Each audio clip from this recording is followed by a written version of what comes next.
الحمد لله رب العالمين، والصلاة والسلام على خاتم النبيين وعلى آله وأصحابه أجمعين. أما بعد، فأعوذ بالله من الشيطان الرجيم. بسم الله الرحمن الرحيم. ربنا أفرغ علينا صبرا وثبت أقدامنا وانصرنا على القوم الكافرين. صدق الله العظيم. ببركته إن الله وملائكته يصلون على النبي يا أيها الذين آمنوا صلوا عليه وسلموا تسليما. والسلام عليك يا رسول الله، الصلاة والسلام عليك يا حبيب الله. رضا نفس دشمن ہے دم میں نہ آنا، رضا نفس دشمن ہے دم میں نہ آنا. کہاں تم نے دیکھے ہیں چندرانے والے. الحمدللہ اللہ شریف کی ذات کے لیے جو ہمیشہ ہمیشہ سے ہے، جس کے سوا کوئی معبود نہیں، جو حقیقی ہمارا مددگار ہے، جس نے ہمیں پیدا کیا.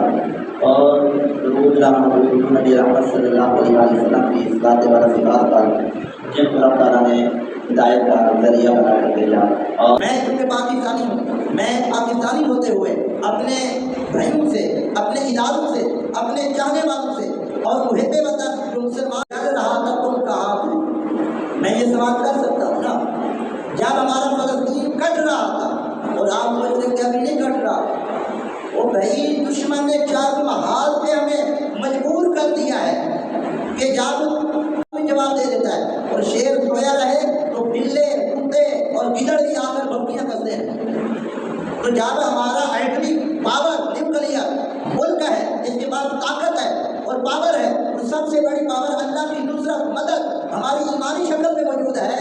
تو اگر ہم اس وقت دشمن کو اچھا اور کھڑے ہو کر جواب دیتے کہ جناب ہمارے پاس غوری بھی ہے، ابدالی بھی ہے اور غزنی بھی ہے، فتح بھی ہے، ہمارے پاس ہر طرح کے میزائل موجود ہیں، اور تمہارے جو میزائل ہیں ان کو ختم کرنے کے لیے، ان کو ڈھسم کرنے کے لیے ہمارے پاس علاج موجود ہے. تو اگر ہم اس وقت کھڑے ہو جاتے، جو اسرائیلی جنانے والا ڈرون اب ہمارے ملک میں آ رہے ہیں، وہ اسرائیلی ملکوں کی بات ہے، ہمارے پڑوسی ملک انڈیا کے بھی ڈرون ہمارے پاس نہ آتے. تو اس لیے ہم ایک مشکل وقت میں ان کے ساتھ کھڑے ہونے سے پیچھے ہو گئے، ان کے ساتھ ہاتھ اور بازو تھامنے کے لیے، ان کو اٹھانے کے لیے، سہارا دینے کے لیے ہم آگے نہ بڑھے، ہمارے ادارے نہ بڑھے. آج آپ کے سامنے ہے، شام میں انہوں نے جا کر حملہ کیا، یمن میں 20 جنابے والا فوجی جو جہاز ہوتے ہیں سامان سے اسلحے سے لیس ہو کر 2000 فاصلہ ہے، 2000 کلومیٹر اسرائیل سے لے کر یمن تک، بیچ میں ہمارے مسلمان ملک آتے ہیں.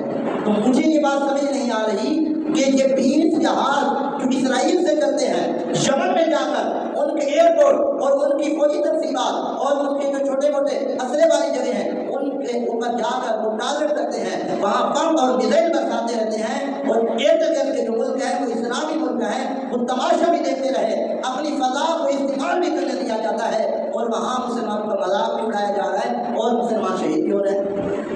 تو کیا یہ بے حسی نہیں ہو گئی؟ کیا یہ ایمان ہمارا جو جان جانا چاہیے تھا، جس ایمان کے اندر مسلمان ایک دوسرے کا خیر خواہ ہوتا ہے، جس جذبے کے ساتھ ہمیں ہونا چاہیے تھا، کیا ہم اس جذبے کے ساتھ کھڑے ہیں؟ اگر ہماری اپنی عزت کا مسئلہ ہو، ہماری ذات کا مسئلہ ہو تو ہم کھڑے ہو جاتے ہیں. تو یہ میں اپنے جذبات شیئر کر رہا ہوں.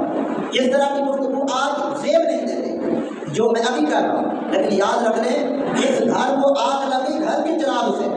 ہاں آج مجھے بتائیں، جب مشکل وقت ہے ہمارے جو ملک پاکستان کے اندر آئے، جو اتحاد کی صف میں کھڑے ہونے چاہیے، جن کو سیاست پر گفتگو تو کیا دور کی بات ہے، اس پر تصور بھی نہیں کرنا چاہیے. آج بھی معاذ اللہ کچھ وزیر، کچھ سیاستدان اپنی سیاست کو چمکانے کے لیے بیٹھے ہیں اور ہماری فوج کا مذاق اڑا رہے ہیں، ہمارے اداروں کا مذاق اڑا رہے ہیں. اور جناب والا وہ جو شیر بن کر ہمیں ان کو جواب دینا چاہیے تھا، جو ہمارے الحمدللہ فوج نے دیا بھی ہے، کسی حد تک الحمدللہ کامیاب بات کیا ہے. لیکن مجھے بتائیں جب انہوں نے ایک اچھا ان کو ریپلائی دے دیا، جو دشمن نے کیا اس کا اچھا جواب دے دیا، تو اس کے بدلے میں ہم فوج کو ہاتھ دے رہے ہیں، حوصلہ افزائی کریں، یہ اچھا کام ہے؟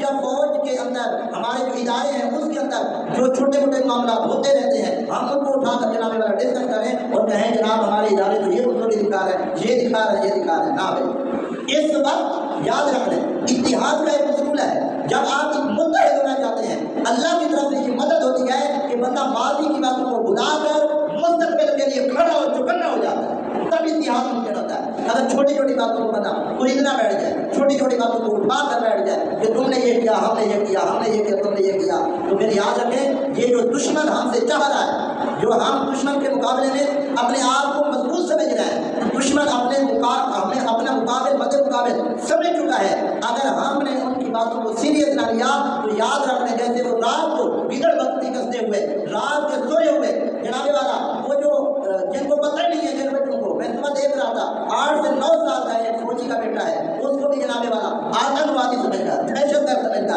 ہمارے جناب والا انڈیا کی آرمی نے میزائل ڈال دیا ہے، اس بچے کا کیا قصور ہے؟